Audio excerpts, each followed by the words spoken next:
جس کا خلاصہ یہ ہے کہ نبی کریم صلی اللہ علیہ وسلم وفات تک رفعین کرتے رہے تھے. یہ رفعین جو حدیث کرتے ہیں وفات تک کرتے رہے تھے. تو اس کو کوئی طاہر القادری صاحب مان لیں گے؟ کوئی بریلی مانے گا نہیں؟ وہ جرح کر دیں گے. وہ تو جامع ترمذی کی صحیح حدیث پہ جرح کی. امام بیہقی کی روایت تو مشہور ہے جس میں راویوں پر شدید جرح ہے، جس میں یہ آتا ہے کہ نبی کریم صلی اللہ علیہ وسلم وفات تک رفعین کرتے تھے. بیہقی کی جو خلافیات والی روایت ہے نا اس پر تو دیوبندی بریلی بڑی جرح کرتے ہیں، لیکن یہ جو موجب ابن عربی والی میں کہتا ہوں اس میں کوئی شدید ضعیف نہیں ہے، بس مجہول الحال راوی ہے. بات ٹھیک ہے. ہاں جی ضعیف حدیثیں بھی ہیں. تو اس میں کیا تھا؟ اس میں ایک تھوڑی یہ ہے کہ محدثین کرام نے دین کو روایات کو محفوظ کرنے کے لیے سندوں کے ساتھ لکھ دی، صحیح بھی ضعیف بھی. اگر امام بخاری کی بیان کردہ ساری روایتیں صحیح ہوتی تو صحیح بخاری کو کیوں انہوں نے صرف صحیح قرار دیا؟ ان کا دعویٰ تو بخاری کے لیے. ہاں تو امام بخاری کا دعویٰ صرف صحیح بخاری کے لیے، الادب المفرد کے لیے نہیں ہے. اس کے لیے پھر انہوں نے لکھا. پھر اسی طرح ایک اور میں بتاؤں، یہ جو ہماری حدیث کتابیں ہیں اسماء و رجال کتابیں، ان میں امام ابو حنیفہ کے خلاف روایتیں موجود ہیں. تاریخ بغداد میں بھی اور بھی بہت سی روایتیں موجود ہیں، بڑی سخت روایتیں ہیں. تو حنفی کہتے ہیں یہ ضعیف ہے، ان پر جرح کرتے ہیں. کوسری بھی جرح کرتا تھا، اس سے پہلے ابو بکر الایوبی جو تھا عیسیٰ بن ایوب اس نے بھی جرح کی ہے، باقی بھی کرتے ہیں. تو ہم کہتے ہیں کہ اگر محدثین نے روایتیں لکھی تھیں وہ ساری روایتیں صحیح ہیں، ہاں تو پھر مانو ادھر آؤ بھائی، تم امام حنیفہ تو گئے. تو بھائی یہ اس کا دھوکہ ہے. اب شیخ البانی نے جو ادب المفرد کی روایتوں کو ضعیف قرار دیا ہے تو اس میں یہ ہے کہ اگر کوئی دلیل بیان کی ہے جو محدثین کے اصول سے اسماء و رجال کے اصول سے ہے تو پھر تو ٹھیک ہے. مثال کے طور پر ادب المفرد کی ایک روایت ہے جس کا خلاصہ یہ ہے کہ ایک صحابی سے کسی نے کہا، عبداللہ بن عمر سے کسی نے کہا نا کسی آدمی کا پاؤں ہو گیا تو انہوں نے فرمایا کہ تو یادگار کے سب سے زیادہ محبوب کون ہے؟ تو اس نے کہا یا محمد. یہ بریلی پیش کرتے ہیں. تو اس میں ابو اسحاق السبعی مدلس راوی ہے، سفیان ثوری مدلس راوی ہیں، دونوں مدلس ہیں. اور مدلسین کے بارے میں اصول حدیث کا یہ مسئلہ ہے کہ اس کی آن والی روایت ضعیف ہوتی، اور یہ بریلی بھی کہتے ہیں. یہ جو عباس رضوی ہے اس نے لکھا ہوا ہے اپنی کتاب کہ مدلس کی آن والی روایت جو ہے وہ ضعیف ہوتی ہے، حجت نہیں ہوتی. البانی صاحب تو بعض کا مدلس سے بھی چشم پوشی کر جاتا ہے. ہاں اب یہ کہ البانی کو جو ہے حیثیت اس سے اختلاف کی جاتا ہے. شیخ البانی کی بات غلط بھی ہو سکتی، صحیح بھی ہو سکتی. ہاں شیخ البانی سے ہم اختلاف کرتے ہیں، کئی جگہ کرتے ہیں. مثلا عبد المفرد کی ایک روایت کو شیخ البانی صحیح کہتے ہیں ضعیف، منقطع روایت ہے یا مدلس. ایک دعا کے بارے میں. اچھا سر، اب جو ہے نا ہم عقیدوں کے سوال ختم ہوئے، اب فقہ کے اس کو بس مختصر بتاتے ہیں. جی پہلا سوال یہ ہے کہ کتاب الاستئذان، صحیح بخاری کتاب الاستئذان میں امام بخاری نے ہیڈنگ بنائی ہے کہ 2 ہاتھ سے مصافحہ کرنا. جی اور وہاں عبداللہ بن مسعود کی روایت لے کے ہیں کہ نبی صلی اللہ علیہ وسلم نے اپنے دونوں ہاتھ مبارک میں ان کا ہاتھ پکڑا، اگرچہ وہ مصافحہ نہیں تھا لیکن پکڑنا ثابت ہو گیا. کیا اس کے علاوہ بھی صحیح سند سے موجود ہے کہ صحابہ کرام 2 ہاتھ سے مصافحہ لیتے تھے؟ نہیں ہے کوئی بھی اس کے علاوہ. اچھا اس کے علاوہ نہیں. آپ کا کیا خیال ہے 2 ہاتھ سے؟ یہ بات ہمارے اہل حدیث بھائی اس پہ متشدد ہو کے کہتے ہیں کہ بدعت ہے، تو یہ کہنا غلط ہے؟ میں یہ سمجھتا ہوں کہ دونوں طرح جائز ہے. 2 ہاتھ سے کوئی مصافحہ کرتا ہے تو بھی ٹھیک ہے، 1 ہاتھ سے زیادہ بہتر ہے، کیونکہ جو عام روایات ہیں نا ان سے یہی ملتا ہے کہ 1 ہاتھ سے. مثال کے طور پر صحابی کہتے ہیں کہ میرا یہ دائیں ہاتھ ہے جس کے ساتھ میں نے رسول اللہ صلی اللہ علیہ وسلم سے مصافحہ کیا تھا. اچھا نہیں، وہ اکثر مصافحہ تو 1 ہاتھ سے ہی ہوتا ہے نا. ہاں جی، اگر کوئی ہوتا ہے وہ دائیں ہاتھ سے ملتا ہے، بایاں نہیں، دونوں ہو نا. یہ دیکھیں نا مثلا ہاں جی اگر یہ کرتے نا اس طرح مصافحہ، وہ صحابی فرض کریں کہ اللہ کے رسول کا 1 ہی ہاتھ ہوتا ہے اس طرح کہتے تھے، وہ کہتے ہیں میرے یہ 2 ہاتھ ہیں جس کے ساتھ میں نے رسول اللہ صلی اللہ علیہ وسلم مصافحہ کیا تھا. ہاں یہ صحیح، وہ 2 ہاتھ نہیں کہتے تھے. صحیح. اگر میں آپ سے مصافحہ کروں 2 ہاتھوں کے ساتھ تو میں تو کہوں گا نا کہ علی بھائی سے میں نے 2 ہاتھوں کے ساتھ مصافحہ کیا تھا. ٹھیک ہے، ہاں بڑا فخری ہے. ہاں تو ویسے 2 ہاتھ سے جائز ہے. ہاں 2 ہاتھ سے جائز ہے. ٹھیک ہے سر، داڑھی کو ایک مٹھی کے بعد کاٹنا کیونکہ اسلاف سے ثابت ہے نا. ٹھیک ہے، اسلاف سے ثابت ہے. یہ کوئی بتا دیں کن سلف سے ثابت؟ امام بخاری نے لکھا ہے نا، عبداللہ بن مبارک اور حماد بن زید کا. ہاں ٹھیک ہے. اچھا سر، داڑھی کو ایک مٹھی کے بعد کاٹنا، جی داڑھی بڑھانے کی روایت بھی بخاری میں عبداللہ بن عمر سے ہے اور حج عمرے پہ کاٹنے کی بھی ان سے ہی ہے. تو بعض میں نے ایک متشدد مجھے ملا ہے، اکثر کوئی ایسی ویسی بات نہیں کرتا، اس بیچارے نے اپنی اتنی لوز ٹاک کی، وہ کہتا ہے کہ عبداللہ بن عمر نے حضور کی وفات کے بعد بدعت کر دی. نعوذ باللہ. ہمارا کیا عقیدہ ہے کہ داڑھی کے بعد اگر کوئی مٹھی کے بعد داڑھی کاٹ لے تو یہ جائز ہے؟ جائز ہے، یہ صحابہ سے ثابت ہے. ہاں اور صحابہ سے بھی ثابت ہے. کوئی اس میں 1-2 روایتیں بخاری کی تو ہے نا، عبداللہ بن عباس سے بھی ثابت ہے، اور حج عمرے کے علاوہ بھی. ہاں ان سے مطلقاً ثابت نہیں. اس میں یہ ہے نا کہ اس میں بھی حج کی طرف اشارہ ہے. ثم یقدو أنفسهم وليوفوا نذورهم. یہ جو قرآن کی آیت ہے نا حجیوں کے بارے میں، ادھر بھی انہوں نے کہا ہے کہ الأخذ من العارضين واللحية. اسی طرح سیدنا ابو ہریرہ سے ثابت ہے مطلقاً کہ وہ کاٹتے تھے. اسلاف سے بھی، تابعین سے بھی ثابت ہے، جماعت سے. حج کے علاوہ بھی مطلقاً ثابت ہے. مطلقاً ثابت ہے. حضرت عمر فاروق کا وہ جو ہے کہ رجم کی آیت کے متعلق یہ قرآن پاک میں نازل ہوئی، ہم نے اس کو پڑھا سنا، اور اس کے بارے میں ہے یہ بعد میں یہ نہ ہو کہ بندہ کہتا رہے کہ پہلے کتاب اللہ حکم تھا، اب ہم کتاب اللہ میں نہیں پاتے، اس لیے کہ منسوخ ہوگی نا، تلاوت منسوخ ہوگی نا. اس پہ اجماع ہے سر امت کا کہ تلاوت منسوخ ہوئی. ہاں جی، اس پر اجماع ہو گیا تھا. اس پر اجماع ہے، اس پر اجماع ہے. معتزلہ کا اختلاف تو نہیں، کسی کا اختلاف نہیں. الشیخ والشیخۃ اذا زنیا فرجموها البتہ، یہ سورہ احزاب میں یہ آئی تھی، پھر یہ منسوخ ہوئی اس کی تلاوت. سر چوتھے دن قربانی کرنے کی روایت اتنی سخت یا آئی تھی منسوخ ہو گئی جی. چوتھے دن قربانی کی روایت اتنی ضعیف ہے، کیا وجہ ہے کہ اب ہمارے اہل حدیث ابھی تک اپنے علماء کے مقلد بنے ہوئے ہیں، اور ہمارے علاقے میں بھی ہوتا ہے کہ وہ 4 دن اونٹ کھڑا رکھتے ہیں، چوتھے دن جا کے قربان کرتے ہیں، اور اب وہ البانی صاحب کو حوالہ دیتے ہیں، حالانکہ وہ آپ نے جبیر بن مطعم سے اس کی ملاقات ہی ثابت نہیں تابع کی. اس پہ آپ مجھے بتائیں کہ میں اس کا کیا جواب دوں جی؟ وہ تو ان سے پوچھے جی کہ یہ غلطی نہیں، آپ کے نزدیک ہے 3 دن قربانی کرنی چاہیے. 3 دن جو ہے قربانی کرنا یہ یعنی آثار صحابہ سے ثابت ہے، حدیث کے عموم سے بھی یہی ملتا ہے.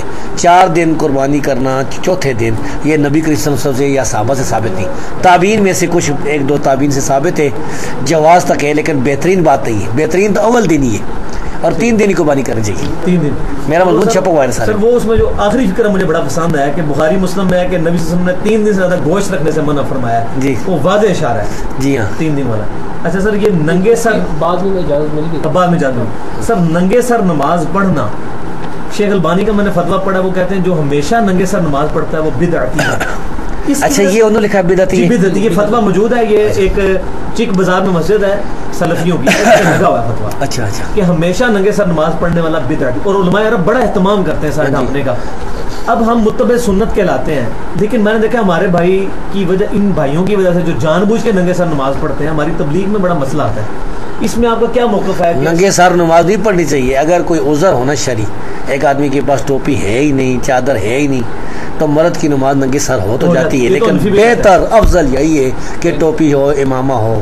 صحیح ہے سر، میرا یہی فتویٰ چھپا ہو میری کتاب. ٹھیک ہے سر. یہ غسل جمعہ جو ہے جی بخاری اور مسلم میں ہے کہ جمعے کا غسل واجب ہے. ہاں، اس کے بارے میں کیا ہے کہ جمعے کا غسل آپ کے نزدیک کیا واجب ہے یا اس کی کوئی بعد میں سنت ہے؟ کیونکہ دوسرے دلائل دیکھیں نا، مثال کے طور پر نبی کریم صلی اللہ علیہ وسلم کی حدیث ہے سنن ابی داؤد کے اندر کہ جمعے کے دن غسل کرنا جو ہے یہ افضل ہے، اور وضو کرے یہ کافی ہے، جائز ہے. اچھا اس حدیث میں حسن بصری ایک راوی ہے. اچھا تو حسن بصری کے اوپر یہ الزام ہے کہ وہ مدلس تھے. اچھا تو مدلس تو صحیح ثابت تھے، لیکن سمرہ بن جندب جو ثابت ہے نا، ان سے حسن بصری کی انور روایت بھی صحیح ہوتی ہے. وجہ کیوں ہے کہ ان کی کتاب تھی سمرہ بن جندب کی، اس کے پاس اس صحابی نے کتاب لکھی تھی جو کہ حسن بصری کے ساتھ پاس موجود تھی، تو کتاب سے روایت تو ٹھیک ہے. ہم اور آپ کتاب سے روایت کرتے ہیں، مارکیٹ سے لے آئے بخاری شریف جی. ٹھیک ہے. نمبر 1. نمبر 2 یہ کہ مجھے حسن بصری کی سما کی تصریح مل گئی اس حدیث میں. اچھا وہ کیسے؟ وہ کتاب ہے المستخرج. اچھا ایک بڑے محدث تھے توسی، انہوں نے سنن ترمذی میں مستخرج لکھا، اس میں سما کی تصریح موجود تھی. اچھا ہاں جی، تو روایت وہ صحیح ہو گئی. تو اس طرح اسی وجہ سے وہ واجب بمعنی فرضیت نہیں اڑاتے ہیں. اچھا ٹھیک ہے سر. یہ ٹخنوں سے اوپر جو آزار کے بارے میں حدیث ہے، اور تکبر سے جو نیچے کرے وہ فاسق، اس کو نبی صلی اللہ علیہ وسلم نے وہ فرمایا کہ آگ میں. اب ان احادیث میں تکبر کے الفاظ موجود ہیں. امام نووی کی میں نے شرح پڑھی صحیح مسلم میں، وہ کہتے ہیں کہ جب تکبر کا نبی صلی اللہ علیہ وسلم نے مشروط کیا ہے تو جن حدیثوں میں نہیں بھی موجود وہاں بھی عدم ذکر ہے. وہ کہتے ہیں اگر آج بھی کوئی تکبر کی وجہ سے نیچے کرے گا تو ہم اس پہ وہ حکم لگائیں گے، ادروائز ہم اس کو کہیں گے یہ خلاف سنت کیا اس نے. نہیں لیکن وہ جس حدیث میں آتا ہے کہ رسول اللہ صلی اللہ علیہ وسلم نے ایک آدمی کو دیکھا تھا جس کی ازار ٹخنوں سے نیچے تھا نا، وضو کر کے آ رہا تھا، تو آپ نے فرمایا کہ تمہارے وضو کرو. اس میں تو کوئی بھی نہیں کہ وہ تکبر سے کر رہا تھا. اس کو البانی صاحب ضعیف کہتے ہیں. ہم تو اس کو حسن سمجھتے ہیں نا. ابو جعفر الموزن جو راوی ہے نا، 2 محدثین سے توثیق ثابت ہے، تو کدھر مجہول رہا. اچھا وہ دوسری روایت مجھے بتائیں جو کہ صحیح بخاری میں عمر فاروق وہ ہے. ٹھیک ہے. صحیح بخاری میں امام بخاری نے ایک ہیڈنگ بھی بنائی ہے، اگر تکبر نہ ہو تو کپڑا لٹکانا کیسا. اور نہیں اس میں یہ ہے روایت لے کے آئے کہ ان کی تیمن ڈھلک جاتی ہے. اس میں یہ نا کہ تیمن جو ہے نا آدمی کتنا بھی کوشش کرے بعض اوقات نیچے آ سکتا ہے، سلوار کا مسئلہ لیتا ہے. ہم یہ کہتے ہیں کہ ایک آدمی جو ہے پوری کوشش کرتا ہے تیمن کی اور وہ اوپر رکھتا ہے. اب کبھی کو گر گیا تو انشاءاللہ اللہ کے ہم معاف ہوگا. ایک کو نیچے ہی رکھتا ہے. تو بعض روایتوں میں یہ آتا ہے کہ انمل اسبال من المخیلہ کہ لٹکانا ہی تکبر سے، یہ کوئی روایت ہے جی؟ ہے سر، لیکن سر یہ ہمارے اس معاشرے میں تو کپڑا بڑا مہنگا تھا اور وہ ایک پورے سرکمسٹانسز تھے. آج ہم دیکھیں اب جتنے اب انگریزوں کا جیسے لباس ہے وہاں پر پینٹ شرٹ ہے اور وہ اس طرح کی اس پوری دنیا ہمارے معاشرے میں بھی یہ تکبر بھی سمجھا جاتا ہے. سلوار ازار نیچے ہونا نا عام طور پر نہیں. اگر کوئی شخص، میں اپنے لیے کہتا ہوں، میں ویسے نہیں رکھتا الحمدللہ نیچے، لیکن یہ کہ اگر کوئی اندر اس کے تکبر نہیں پایا جاتا ہم اس پہ حکم تو نہ لگائیں. وہ تو اللہ تبارک و تعالیٰ کے دربار میں پیش ہوگا پتہ چلے گا، اللہ جانتا ہے کہ ہم حکم نہ لگائیں. ٹھیک ہے سر. یہ نماز بھی پیچھے پڑیں گے اس کے پیچھے اب. اچھا نماز نہیں، کیونکہ اس کا وضو مشکوک ہے. وضو مشکوک ہے. اچھا سر وطر میں رکوع سے پہلے قنوت پڑھی جائے؟ ہاں جی یہ صحیح ہے. رکوع سے پہلے اور ہاتھ باندھ کے ہی پڑھی جائے، بہتر یہی ہے. بہتر یہی ہے. اور اس میں سورہ فاتحہ کے بعد ہم سورت میں لاتے ہیں، پھر بعد میں پڑھتے ہیں دعائے قنوت. اس میں وقفہ کیا جائے کہ رفع دین جیسا کرتے ہیں ہم سے لوگ. اگر انجو کی طرف دین کر لے اللہ اکبر کے تو بھی ٹھیک ہے، کچھ آثار ہے. اور اگر آثار ہیں آپ نے بتایا تھا، اور اگر وہ نہیں کرتا تو وقفے کے بغیر پڑھتا. اللہم انا نستعینک و نستغفرک، یہ روایت صحیح ہے؟ سیدنا عمر رضی اللہ تعالیٰ سے ثابت ہے. ہاں کچھ تقدیم تاخیر کے ساتھ. ہاں یہ جائز ہے. سر 3 وطر کا ذرا طریقہ بتا دیں کیا ہوگا؟ 3 وطر کا بہترین طریقہ یہ ہے کہ 2 رکعت پڑھ کے سلام پھیر دے پھر ایک پڑھے. اچھا یہ تو صحیح ابن حبان وغیرہ میں موجود ہے. اگر کوئی تینوں ایک سلام سے اور درمیان کا تو پھر حدیث میں یہ الفاظ ہیں کہ آپ نے فرمایا کہ مغرب کے مشابہ 3 وطر نہ پڑھو. ٹھیک ہے. ہاں تو پھر اس طرح یہ ہوگا کہ دوسری رکعت میں تشہد کے لیے نہیں بیٹھے گا. نہیں بیٹھا نا. تو تیسری میں اب جب کھڑا ہوگا تو رفع دین کرے گا؟ کرنا چاہیے کیونکہ من الرکعتین 2 رکعتین سے جب کھڑا ہوگا. اچھا ایک اور مسئلہ بتا دوں آپ کو، شاید وہ آپ کو پتہ نہ ہو. یہ فرض کریں کہ آپ امام کے ساتھ دوسری رکعت میں شامل ہو گئے. ٹھیک ہے. تو آپ کی پہلی رکعت ہے، امام کی دوسری ہے. ٹھیک ہے. تو اب تشہد کے لیے امام بیٹھے گا، آپ بیٹھیں گے. اب امام کھڑا ہو کر رفع دین کرے گا، آپ کو رفع دین نہیں کرنی چاہیے. نہیں کرنا چاہیے. آپ اپنی دوسری رکعت پر پڑھیں. اچھا سر جب وہ جو رکعت چھوٹ گئی ہے وہ جو ہم پڑھیں گے اس میں سورت بھی ساتھ ملائیں گے؟ اس میں سورت نہ ملائیں تو بھی ٹھیک ہے، اور سورت ملائیں تو بھی ٹھیک ہے. آپ فاتحہ تو پڑھنی ضروری ہے. فاتحہ ضروری ہے، باقی صورت نہیں. ایک وطر جو پڑھتے ہیں جی سفر میں تو ٹھیک ہے، ایک وطر پڑھا جا سکتا ہے. تمام حالت میں جو تھکا ہوا تو ایک وطر پڑھ سکتا ہے. وہ تو واضح ہے. سیدنا معاویہ رضی اللہ عنہ اور بھی وہ تو پڑھتے ہی ہیں. اس طرح کوئی آدمی سفر پہ گیا ہے، کسی علاقے میں گیا ہے، وہاں اس کا قیام 1 ہفتے کا ہے. اب سفر کے دوران جب جا رہے ہیں تو ہم قصر نماز کر رہے ہیں، جب وہاں پر پہنچ گئے ہیں وہاں بھی ہم قصر کریں؟ اگر وہ 20 دن کا ارادہ ہونا قیام کا تو پھر تو پوری پڑھنی چاہیے. 20 دن سے کام کا ارادہ ہونا 15 دن کا تو قصر کرتے ہیں. اس میں سنتے ہیں اور باقی چیزیں نہیں پڑھنی چاہیے. نہیں پڑھنی چاہیے. نوافل جو ہے پڑھ سکتے ہیں آپ، مثلا تہجد پڑھ سکتے ہیں، سنتے نہیں پڑھنی چاہیے. صبح کی 2 سنتے پڑھیں اور وطر پڑھیں، باقی سنتے نہ پڑھیں. اچھا سر یہ رفع سبابہ کا طریقہ بتائیں کیا ہے تشہد میں؟ یہ اس میں یہ کہ جب آپ بیٹھیں گے نا کس طرح تو انگلی اٹھانی ہے. ٹھیک ہے. انگلی اٹھانے کے بعد ایک حسن روایت میں آتا کہ تھوڑا سا اس کو جھکانا بھی ہے، تھوڑا جھکانا. شیخ البانی میں یہ سمجھتے ہیں حسن روایت. ٹھیک ہے. اچھا وہ ان کی منہج کی ایک غلطی ہے اس کی وجہ سے. اس کے بعد اس کو رکھنا ثابت نہیں ہے، جیسے جو بند رکھتے ہیں. ہاں جس طرح رکھتے ہیں نا. اللہ پر لا الہ پر اٹھانا اور اللہ پر رکھ دینا یہ بھی ثابت نہیں ثابت. ہاں جی. اچھا یہ کہ اس کو جو ہلانا ہے وہ صرف دعا میں ہلانا ہے یا تھرو؟ دعا میں. کانا یحرک یدو بیا، یہ چیز ہے دعا میں. دعا میں آپ حرکت دیتے تھے نبی کریم صلی اللہ علیہ وسلم. یہ سب کہاں ہے روایت؟ یہ سنن میں روایت ہے، غالباً ابو داؤد نسائی کی روایت ہے. صحیح روایت ہے. زائدہ بن قدامہ نے یہ روایت بیان کی. ہاں جی. ہم جب اتحیات پڑھ لیں اس وقت نہیں ہلائیں گے، صرف دعا میں. صرف دعا میں درود کے بعد. اس میں عقلی ثبوت یہ بھی ہے کہ کچھ صحابہ نے یہ کہا کہ آپ نے انگلی اٹھائی اور اس کو ہلایا نہیں. اس کا یہ مطلب وہ ضعیف ہے. لا یحرک والی وہ ضعیف ہے. اگر وہ صحیح ہوتی تو نہیں ہو سکتا سر انہوں نے دعا سے پہلے حضور کو دیکھا ہو. اگر وہ صحیح ثابت ہوتی تھی. اچھا وہ کہتے ہیں نا ایک عربی کی ایک مثال ہے، ثبت العرش ثم کش.